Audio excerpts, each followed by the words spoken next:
Saya ingin memaklumkan bahawa saya telah menghadap Duli Amat Mulia Tengku Mahkota Ismail, Pemangku Sultan Johor pada hari ini 1 Jun 2026.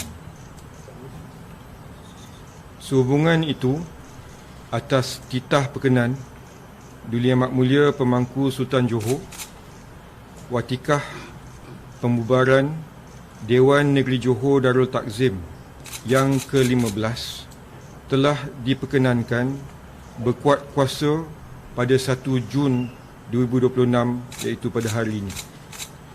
Ini adalah selaras dengan peruntukan Fasal 23 bahagian kedua Undang-Undang Tubuh Kerajaan Johor 1895. Pembubaran ini dibuat bagi memberi laluan kepada proses demokrasi melalui pilihan raya negeri Johor, tertakluk kepada penetapan rasmi oleh Suruhanjaya Pilihan Raya Malaysia. Keputusan ini dibuat dengan niat untuk memastikan rakyat bangsa Johor terus memiliki sebuah kerajaan yang stabil dan kukuh, insya-Allah.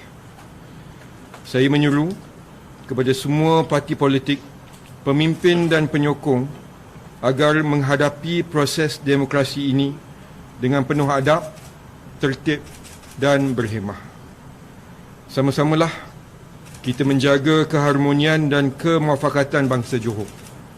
Semoga Allah Subhanahu Wa Taala memelihara negeri Johor, melindungi rakyatnya serta terus mengurniakan kestabilan, kemakmuran dan keberkatan kepada negeri ini.